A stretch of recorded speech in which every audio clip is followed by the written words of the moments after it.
alokairuaren prezioan eta babes hau eskuratuko dutenen errenta bikoiztu ere egingo da. Neurri hau zer iruditzen zaizu?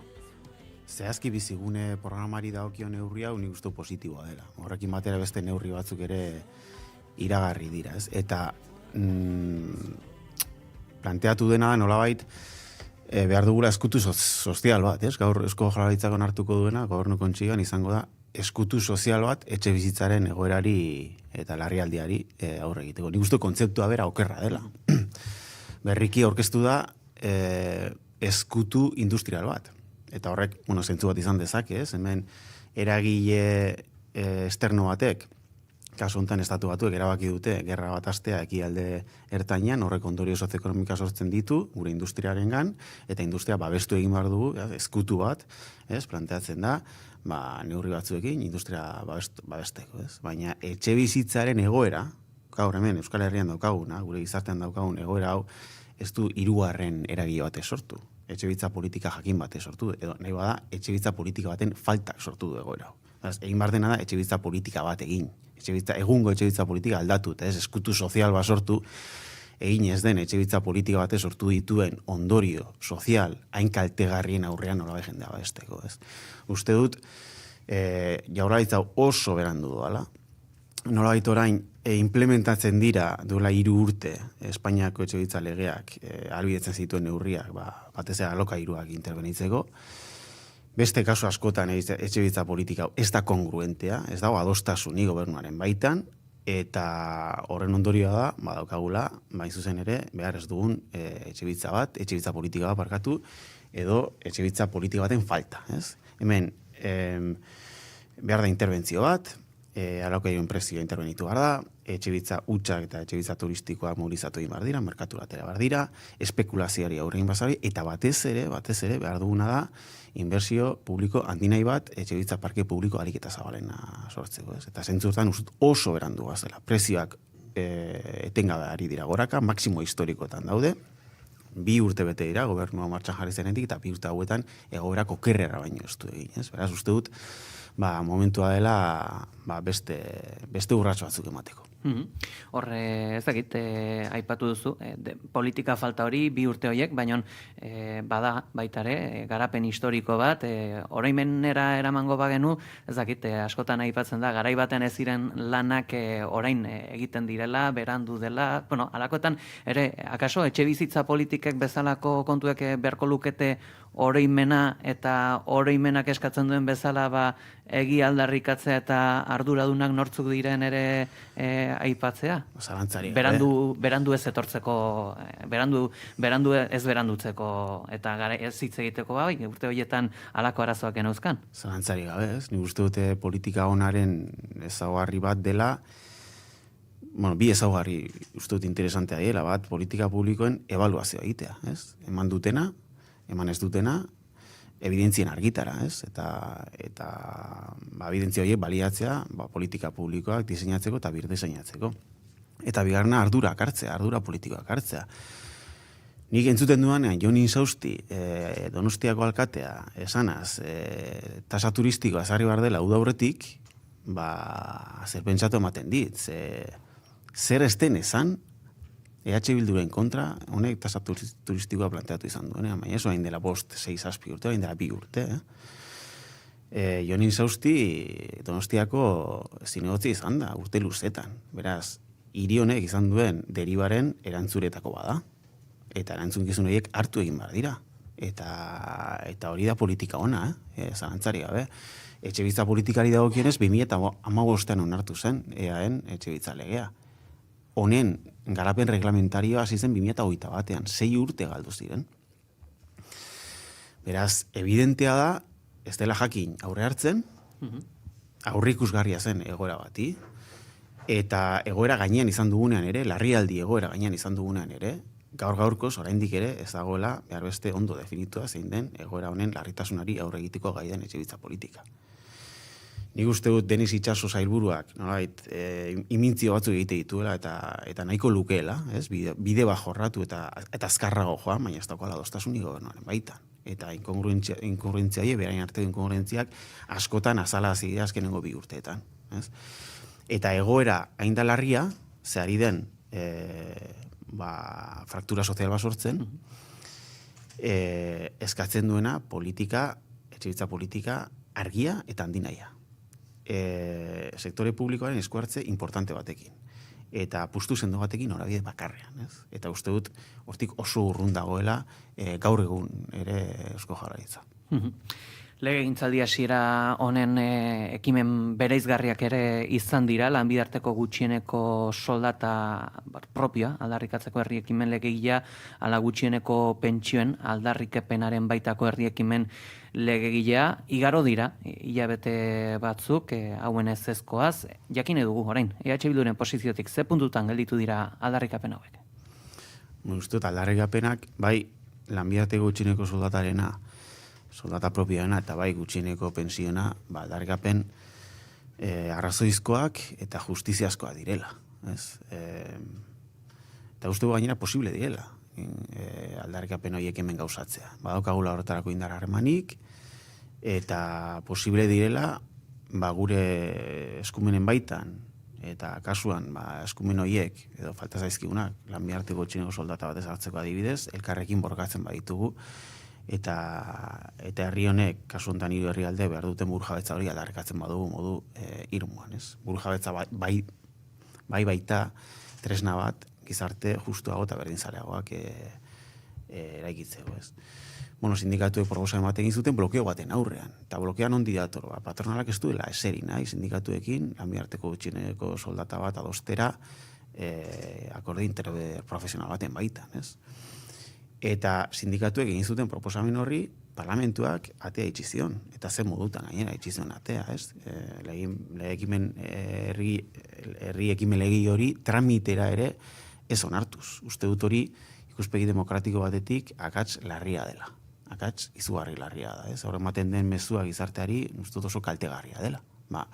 Sindikatuek kasu honetan edo pensionistek badukatelako bide bat parlamentuak arautua legegintzan parte hartzeko, eta baldintza guztia bete zituzten, uste dut aldarrikapen horiek gizartearen sektore zabalen babesa badukatela, eta arrazoizkoa zela gutxienik hori parlamentuan eztabaidatzea, beraz, herri ekimen lege horiek tramitatzea, ez? Eta gero, tramitazio horren baitan, alderdi politiko bakoitzak izango luke aukera, nahi bada besterako alternatiba batzu planteatzeko, ez? Eskaera justiziazkoa dien eskaera horiei, ez? Baina horri ateak zitzaizkion, ez? Uste dut akats larria izan dela, eta ondorioz, momentu honetan aurkitzen garela, berriro blokeo gora batean, ez? Eta hau ez da onargarria. Alderdi politiko, parlamentuan gaudenok, gure ardura da, arazo sozialei eta politikoi irten bidea planteatzea. Eta baldin, eta sindikatu kasu honetan planteatzen dutena espada arrazoizkoa, beraien ikuspegitik eman dutena alternatiba planteatu, baina ez egoerak blokeoan utzi sinediez. Ezakit, blokeo horren parte da ere bai, orain pentsiodunen azken salaketa, bertaratzea eskatu zutela legebiltzarreko 3 batzordetan eta ez dutela erantzunik jaso? Bada politika egiteko modu bat, ez? Eta gero, ponentzia bat planteatzen da demokrazian sakontzeko. Omen, kontziente garelako krisi politikoa bizi dugula, eta erakundeak gizarte hurbildu behar dielako, eta gainera erakundeek gizarte eragiekin kolaboratu egin behar dutelako, eta gizarte eragiek esaten duten hori aintzat hartu behar delako. Baina gero praktikan kontrakoa egiten da. Ez? Beraz, horrek ez da gize esan nahi duen zehazki. Diskurso horiek, demokrazia kolaboratiboa dena eta beste, erabiltzen diela gehiago, apaingarri gisa, ez? Hori den, edo den, ikuspegi politiko desberdina daudela, inkluso gobernu alderdien baitan, ez? Batzuek igual gehiago siniste dutela, benetan krisi politikoari aurre egiteko ezinbestean erakundeak gizartera hurbildu behar diela, eta beste batzuek zainbeste. Ez dakit zein den benetan egoera, zerten gertatzen ari dena, baina errealitatea da, parlamentu honek azkenengo hilabetetan eta gobernu alderdie parlamentu hortan oso seinale kezkagarriak eman dituztela eta oso mezu kaltegarriak helarazi dizkiotela gizarteari termino demokratikoetan. Horren baita ere iragarri da, pleno monografikoa eskatu duzuela etxe bizitza zein inflazioaren bueltan. Jakin nahi dugu, zer sustatu asmo duzue jardunaldi honetarako? Guk reflexio bat egiten du testu inguru hontan, ez? Hemen gauza asko gertatzen ari dira, asko hitz egiten dugu mundu mailan gertatzen ari denari buruz, eta horrek gurean dauzkan ondori buruz, ez? Guk, ja, denboratxo bat daramagu esanez, hau ez dela egoera koiuntural bat. Hau, ja, gelditzeko etorri den garai bat dela, garai berri batean gaudela, gauzak aldatzen ari dela, mundu aldatzen ari da, mundu ordena berri bat sortzen ari da, ondorioz reakzio bat dago, estatu batuen partetik, sortzen ari den mundu ordena berri horren aurrean nahi diolako bere hegemoniari eutsi eta ematen du edozer egiteko prest dagoela hortarako, eta horrek ondorio lasgarria dauzka, gurean, ez, ekonomikoak eta sozialak, ez? Beraz, pentsatu behar ditu bi gauza funtzean, batetik, gure eredu ekonomikoa nola sendotzen dugun testu inguru hontan, eta gure eredu ekonomikoan oinarria industria da, eta beraz, pentsatu behar dugu ze industria politika behar dugun testu inguru honetan, garai hontan non transformazio ekonomiko izugarri handia gertatzen ari diren, eta industria beraz segulako erronka dauzka zentzu hortan. Hori bada daukagun lehentasun handietakoa, eta legintzaldi honek ekarri beharko lukeen zerbait da industria politika berri baten definizioa. Eta uste dut hor, Eusko Jaurlaritza pixkat errenda biela, eta berriki iragarri duen edo publikatu duen industria plana oso motz gehitzen dena. Pasan astean, izan genuen aukera hortaz hitz egiteko, eta gure kritika egin genion Eusko Jaurlaritzaren industria plan honi, ez? Eta bestetik, egin behar duguna da, pentsatu nola babestuko dugun jendea. Nola emango dugun jendeari segurtasun ekonomikoa. Ze ondorio sozialak izan daitezke oso kaltegarriak, ez? Ta nik esango nuke hiru esparrutan batetik. Bizitza garestitu egingo da, are gehiago. Garestitzen ari da, garestitu da iraganean. Soldaten oso gainetik, ez?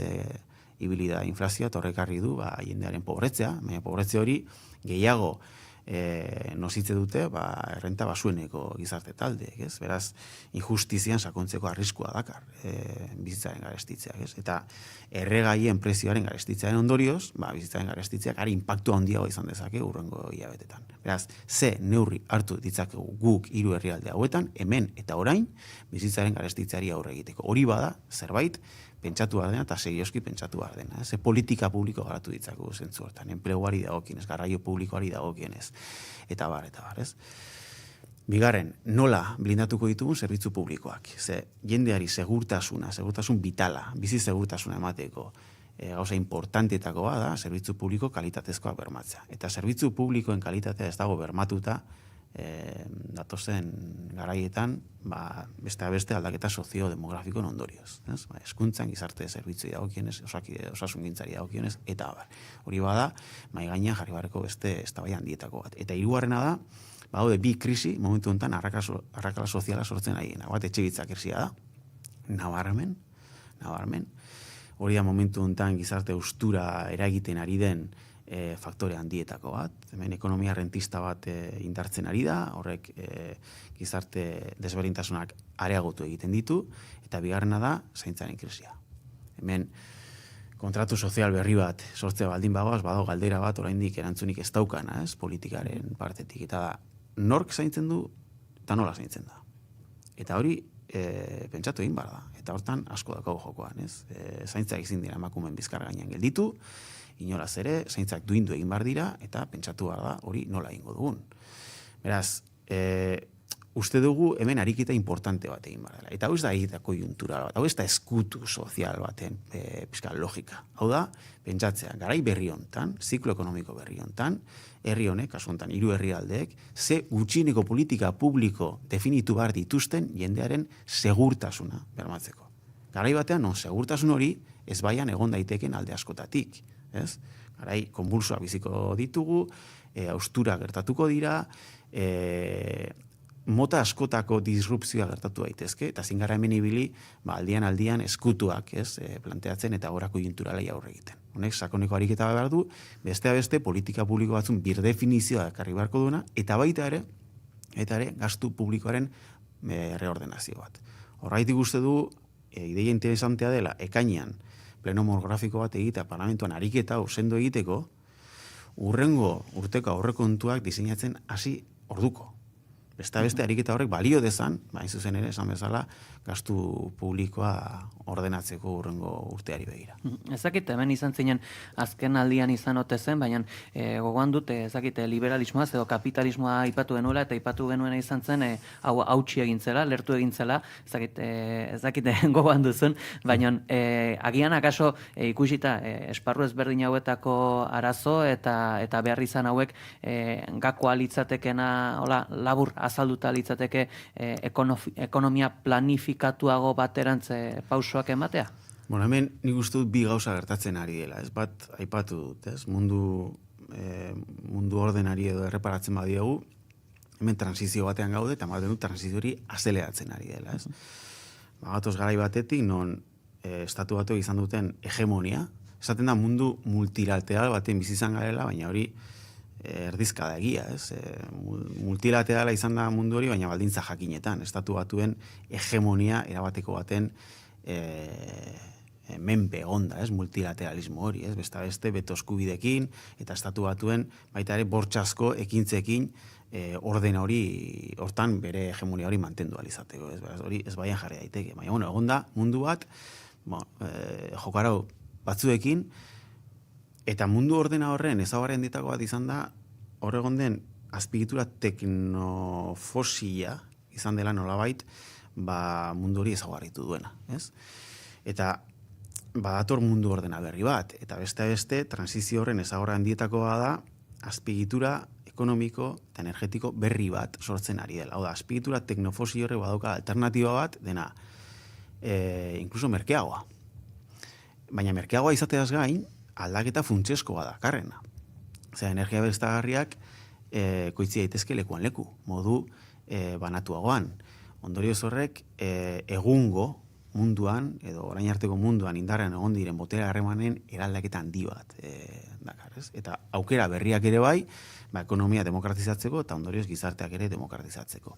Hori gertatzen ari da, eta datorren mundu berri hontan ematen du lidergoa Txinak hartu duela, irakurri duelako etorkizuna ondi datorren. Eta estatu batua saiatzen ari da mundu ordena hori edo horren jaiotza nolabait oztopatzen eta indarrez eta eskura dauzkan baliabide guztiekin, baita ere forma galduz eta orain arteko nazioarteko zuzenbidearen oinarrezko printzipioak ere hankasgora jarriz. Hori da gertatzen ari den gauzetako bat. Eta bigarren gauza gertatzen ari dena demostratu dela neoliberalismoak frakasatu egin duela. Hau da, merkatuaren autoerregulazioaren mitoa erori eginda. Sektore publikoak ekonomian esku hartu behar ez duenaren iritzia momentu honetan oso auzitan dago. Txinak beste erakusten duen gauzetako bat, eta hemen balorazio asko egin ditzakegu Txinako sistema politikoa, baina Txina estatu bat bi gauza egiten badakiena bat da. Planifikatu, epe ertain luzeko ikuspegi bat dauka, eta beraz gai da transformazio sozial, ekonomiko eta teknologikoa planifikatzeko, ez? Norabidetzeko, eta bi, gaitasuna dauka, irabazi asmoa, interes publikoaren azpitik jartzeko. Eta beraz, merkatuari mugak jartzeko. Ez? Hori da, Txina egiteko gai dena. Eta momentu honetan demostratzen ari da, hori, hain zuzen ere mundu ordena berri honetan kompetitiboa dela, kapitalismoaren eta neoliberalismoaren logikan ibili diren demokrazia formal, liberala, baino kompetitiboago, arez, dela momentu honetan Txina. Eta hori, nik uste dut, horrek arreta ditzen diola jende askori. Eta ezkerrekoa ez den jende askori, eta inkluso enpresa munduan dagoen jende askori. Ulertzen baitu, modu batera ala bestera, hain zuzen neoliberalismoan logika horiek frakasatu egin dutela, eta euskagun gizarte erronkei heltzeko, eta inkluso ekonomia industrial bat mantendu alizateko, eta gure ongizate mailak mantendu alizateko ezinbestekoa dela, ekonomia non sektore publikoak esku hartze gaitasun handiagoa daukan, eta nolabait gaitasuna daukan norabidetzeko eraldaketa sozial eta ekonomikoa. Eta horretarako bidean akaso arazorik handiena, feminismoarekin bezala, pertsona talde batzuek euren privilegioiuko egin beharko diotela da, ezta? Eta akaso privilegioiek baia da ordezkatuak badaudela zenbait alderdi politikoetan.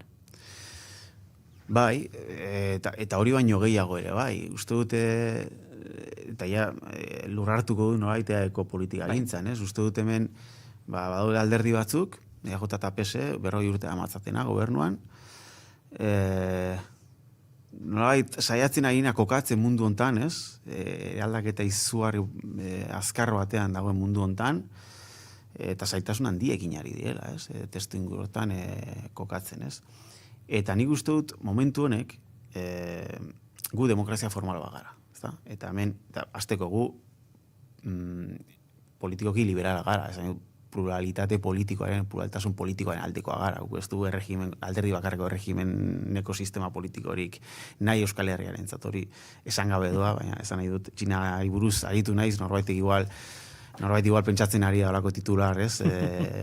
Zera deigarri bat edo diseinatzen ari momentu honetan, esango dut hori, ez? Baina orduan horrek handikapat, nola bermatzen da administrazio publiko bat edo sistema politiko bat gaitasuna daukana pertain luzera pentsatzeko.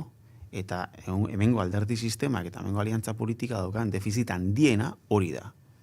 EAJ eta PS ari dira egunero zestran, astero, egunero espada, astero. Gai kritiko eta funtseskoen inguruan, dela migrazio politika, dela etxebitza politika, dela hezkuntza politika, dela Pasaiako portua, dela aeroportuen transferentzia, dela hizkuntza politika, dela estatus politikoa, etengabe. Eta horrek demostratzen du gure irudiko kanpainan esan genuen zerbait eta hauteskundeen biharamunean esan genuen zerbait. Herri honek, testu inguru historiko hontan, behar du ondo oinarritutako proiektu politiko bat, etorkizuneko proiektu politiko bat. Behar da, epe ertain luzeko begirada. Ezin dugu sakrifikatu proiektu politiko hori edo ikuspegi hori epe ertaineko politika gintzak ezin du sakrifikatu, ez.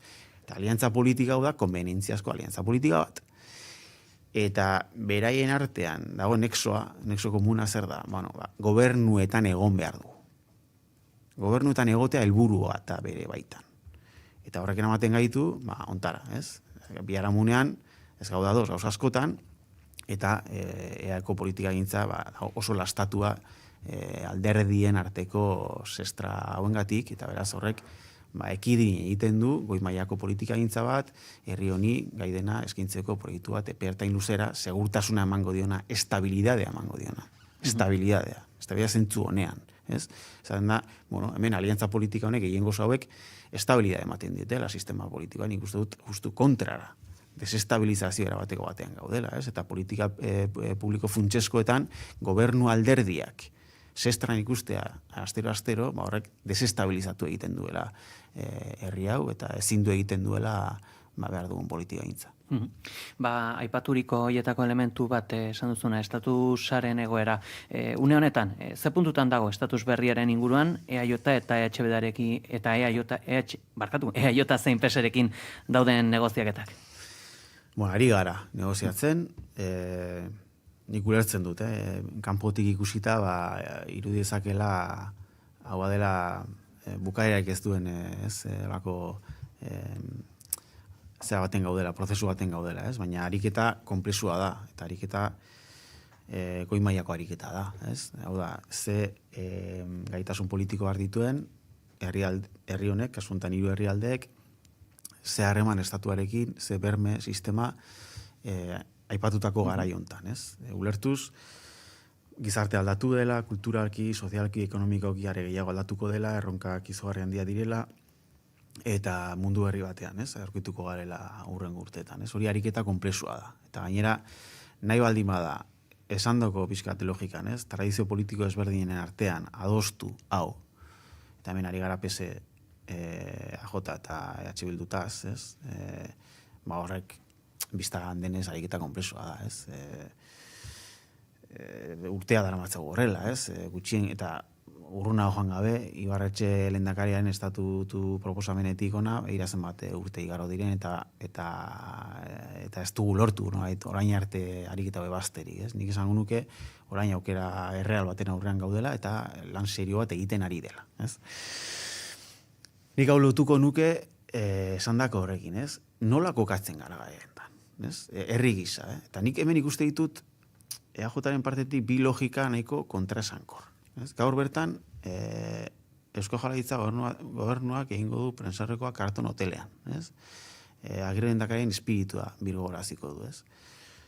Eta hori, bat etor daiteke lehendakaria berak politika orokorreko plenoan esan zuenarekin. Hemen garai ilunak etor daitezke, garai ilunoi PP eta Voxen eskutik etor daitezke, eta hemen behar dugu herri gisa jokatu, gutxieneko akordioak egin, defendatzeko gure identidadea, gure instituzionalizazioa, gure autogobernua, hortik herri honek etorkizuna eraiki dezan, ez? Ezinbestekoa izango da elkar ulertzea, ez? Hori da mezua eta hori da nik uste dut gaur Agirre lehendakariaren figura birgoratzearen zentzua, ez?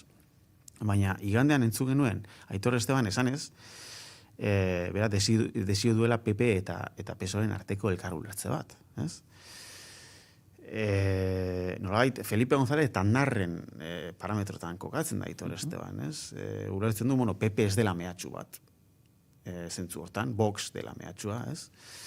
Baina PP hau da Ayusoren PP, eta PP hau dago posizio muturrekoetan, eta PP honek herri honekiko daukan ikuspegia bakiu zein den, ez? Eta PP gobernatuko du Espainian, Voxen eskutik gobernatzen badu. Eta hori aukera erreal bada. Beraz, nik uste dut, momentu honetan PNV oso mezu kontraesankorrak ematen ari dela.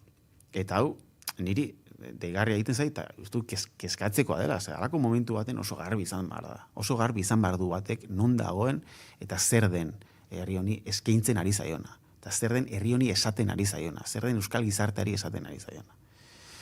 Guk lehendakariari esan genion, politika orokorreko pleno hortan, EH Bilduren eskua luzatuta zeukala. Guk planteamendu horrekin era bat egiten dugula. Hain zuzen ere PP eta Vox mehatxu bat dira herri honetzat. Mehatxu bat.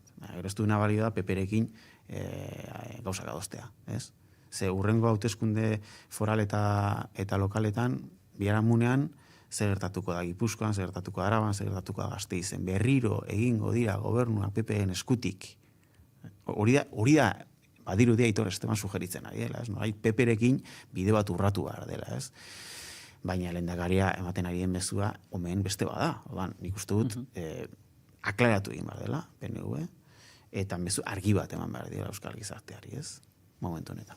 Izan daiteke kontraesankortasun edo izaera bikoitze horren sorburua Imanol Pradalesen hautagaitza, Andoni Ortuzar Euskadi buru batzarreko buruzagi zela heldu zela eta orain Aitor Esteban dela Eusko Alderdi Jeltzalearen buru. Baieztatuko zenuke akaso aiotan buruzagitza aldaketa izan denetik Pradales lehendakaria Aitor Estebanen menpeko denik? Ez dakit. Eta gainera guri etzai gustatzen halako interpretazioetan edo aritzea, ez? Bakoitzak gobernatu behar du bere etxea eta egin dezala aliketa honen, ez? PNVek egin du kongresu bat, zuzendaritza bat hautatu du,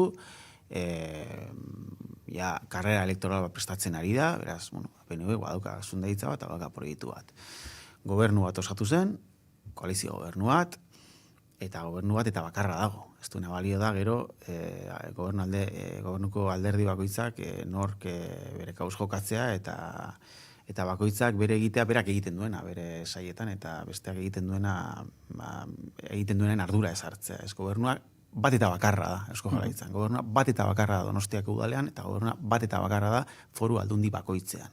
Koalizio gobernua da, eta uste baldin badute, koalizio gobernu horrek badaukala herri honi zer eskaini eta erantzunak eta herri honi behar dituen errezetak horti datozela, bi alderdiek defendatu behar dute gobernuek egiten dutena. Eta guk horren aurrean egiten duguna da oposizioa.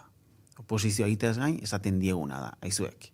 Hau da momentua zaila da, momentua konplexua da, ziurgabetasuna handia da, herri honen arronkak izugarri handia dira, eta hain zuzen ere, Agirre lehendakariaren espiritua balio digu. Agirre lehendakariaren figura bada, herri honek momentu honetan behar duen erreferentzietako bat. Referentzia importante, baina zer egin zuen Agirre lehendakariak 36an? Ulertu zuenean bazetorrela mehatxu bat, gara ilunak zetozenean herri honentzat. Egin zuena da konzentrazio gobernu bat. Eta zein da ariketa hori? Ariketa da, haizu hemen, dauen tradizio politiko ezberdinen artean, bat egin behar dugu importanteena den hori babesteko eta defendatzeko. Distantzia, zegoera ez da berdina, nabarmena da, baina gu bat egiten dugu lehendakariak politika orokorreko plenoan esan zuenarekin. Hemen gara ilunak etor daitezke, zentzu askotan.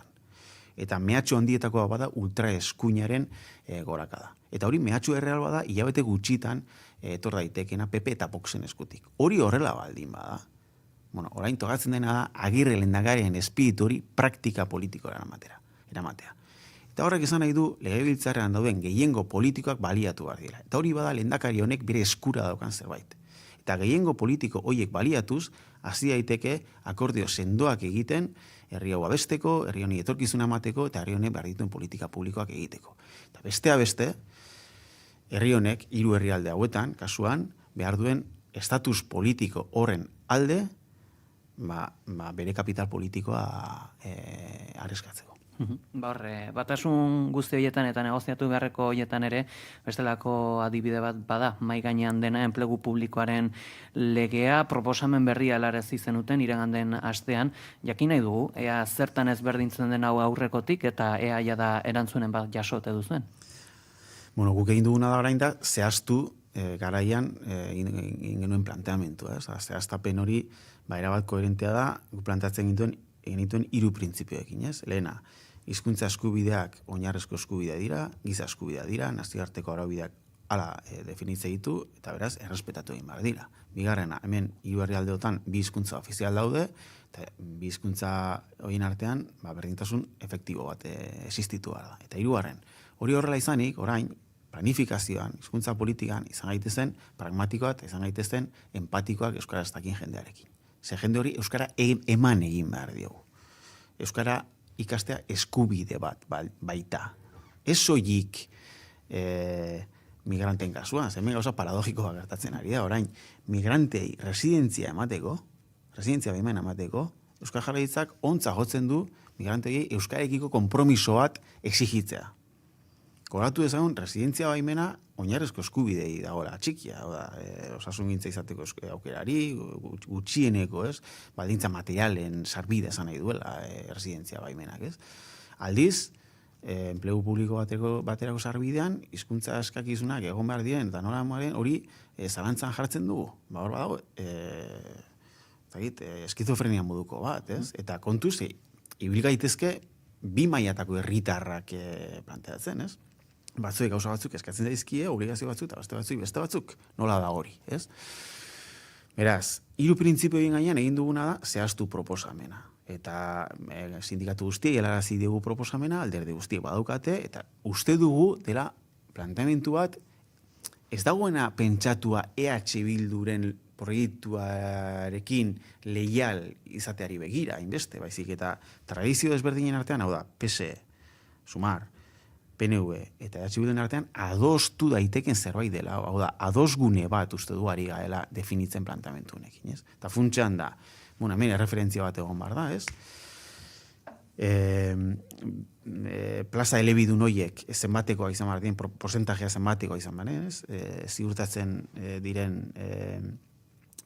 plaza horiek zenbatekoa izan behar, erreferentzia bat egon behar da, eta ez da inbeste esatea zein den indizea, derrigortasun indizea 2 hizkuntzatan eskaini behar dien plaza horiek definitzeko, baizik, zein den nolait geroratu daiteken plazen porcentaia. Hau da, erreferentziazko indize horrek esaten diguna da, gutxienik 2 hizkuntzatan zenbat plaza eskaini behar diren deialdi publiko batean, eta ondoren gehitzen zaiguna da, zehaztea, beraz, zeintzu diren modu progresiboan elebidun bihurtu behar dien plazak. Hau da, alderantzikatzea, ez? Izpilu bat egitea. Derrigortasun indize hori bihurtu dezagun, geroratu daitezken plazen erreferentzia bat, ez? Kasuan, geroratu daitezken plaza hori izango dira, gehienez erreferentziazko indize hortara, atxiki beharko dira, eta hortik aurrera hizkuntza plangintzaren bitartez, 5 urteko plangintzaldien bitartez, joan beharko gara gutxitzen gaur 2 hizkuntzatan eskaintzen ez dien plaza horiek. Gutxienik 5%, eta gehienez 15%. Eta modu hortan, modu progresiboan, joango gara, administrazioa euskalduntzen edo elebidun bihurtzen. Hori da egin dugun planteamendu. Horrela esplikatuta igual, zaila egin daiteke ulertzen, baina planteamentua dago teknikoki garatua, juridikoki garatua, eta uste dugu honek ematen duela segurtasun juridikoa. Hau da, sarbidean 2 hizkuntzak eskatzea, eta hau, hola da Galizian, hola da Katalunian, hola da Valentzian, eta hola da Balearirretan, beraz, konstituzionala da, adituek esan diguten ez parlamentuan. Beraz, ez da egia gure proposamenak segurtasun juridikorik ematen ez duenik, eta ez da egia gure planteamentua maximalista denik. Ez da egia. Ze badauka ikuspegi progresibo bat. Hau da, ados, printzipio hauetan ados baldin bagaude, orain, eztabaidatu ezagun zein den erritmoa eta zein den intensidadea administrazioa elebidun bihurtzeko. Baina hori, esango nuke, ez dagoela ezbaian. Esango nuke orain arte konsensua nonbait egon baldin bada, bi gauzetan egon dela. Administrazio euskaldun egin behar da, elebidun izan behar da. Modu progresiboa, baina egin behar da. Eta bi, orain arte, derrigortasun indizea gutxieneko referentzia gisa konsideratu izan da. Gero torri dira, auzitegiak, eta esan dute hori, gehienezko edo maksimozko referentzia bat zela, eta hortik gero bestelako urratz batzuk, ez? Bueno, esaten duguna da, ados baldin bagau da, administrazio euskaldun egin behar dela, edo elebidun birtu behar dela, egin dezagun modu progresiboa, baina egin dezagun. Eta segurtasun juridikoa bermatzeko modu bakarra, gure ustez hause da, enplegu publikoen legeak jaso dezala bi hizkuntza diela eskatu beharrekoak sarbidean. Eta hortik aurrera, egin dezagun hau, modu progresiboan, mekanismo bat ezarriz, legean bertan, geroratze edo malgutasun hori txertatuz, hizkuntza plangintza bat egin dadin, gaurko gizarteko baldintzen arabera. Denbora oso gutxi gelditzen zaigu, hamarrak izan daitezen. Eguzki, aipamenen bat edo egin nahi badin bezu, Eguzki Urteaga soziologa daukagu etxetikan. Bai, nik estatus politikoari buruz galdera bat egin nahi nioke, kontutan izanik aspaldidanik negoziatzen ari den kontua dela, gaur egun badago gobernu bat, gobernu zentral bat, prestutasun bat erakutsi dezakena edo irekitasun bat erakusten duena, kontua da urrengo hauteskunde generalak beranduenik urrengo urtean izango dira, eta hor probabilitate handia daude PP gobernatu dezan Voxen sustengoarekin. Eta horrek esan nahi du, aukera leio hori isteko arriskoa dagoela. Horrek esan nahi du presa dagoela, ez? Eta horrean, iruditzen zait, hiru alderdi nagusien arteko adostasun batera isteko elementua edo helburua ona da, baina nuen berean gogoratu behar da, Euskal Autonomia Erkidegoan alderdi abertzaleak botoen bi herenak batzen dituztela, ez? Orduan, nire galdera zergatik ez da aktibatzen abertzaleen arteko batasun hori gehiengo kalifikatua gaitu estatus berri hori aurrera emateko. Bueno, hau, gogoratzen badugu, honek sokaluza dauka ez, 2018an, hain zuzen ere guk proposamen hau egin genuen. Orduan ponentzia bat osatu zen, akordio bat egon zen, AJ eta EH Bilduen artean, printzipio eta oinarri eta printzipioen inguruan, eta orduan esan genuena zen, aizuek hemen badago gehiengo kualifikatu bat, aktibatu dezagun, ez? Ze omen, garai hartan, alderdi sozialistak, objezio asko jartzen zizkion oinarrizko, guretzat oinarrizkoa ziren hainbat kontuei, ez? Estatus politikoari zegokionez, ez?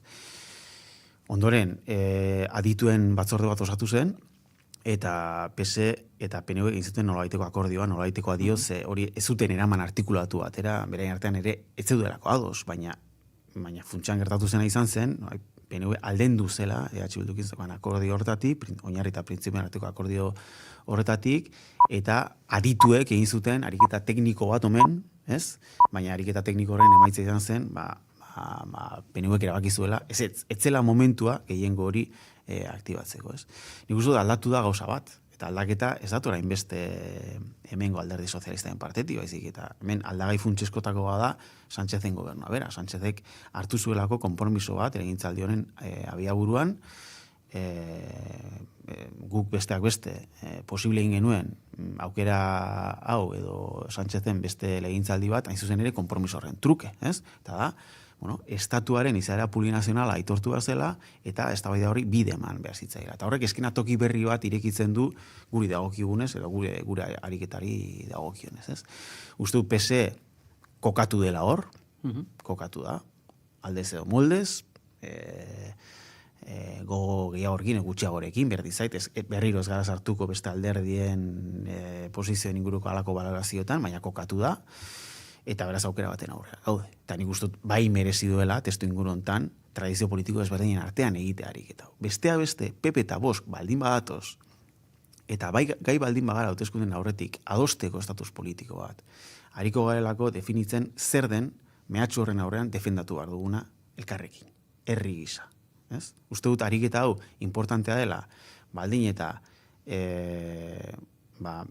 alderdi sozialistaren Sánchezen beste gobernualdi bat izateko aukera dagoen kasurako, ez? Eta nik hori ez nuke deskartatuko.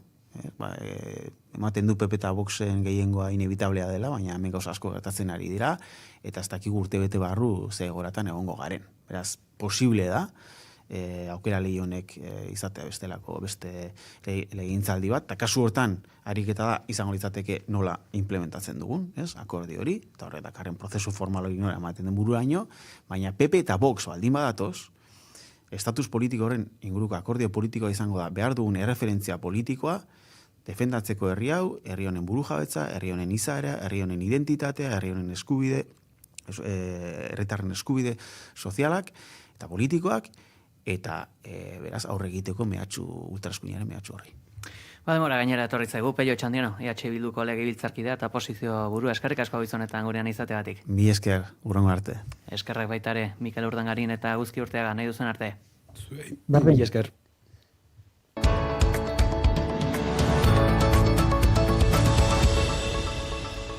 Goizeko 10:02 bi pertsona hil eta beste hainbat zauritu dira Mexikon Teotitlango piramidetan izandako tiroketa batean. Itxaso Leon, egunon? Egunon, Pelle.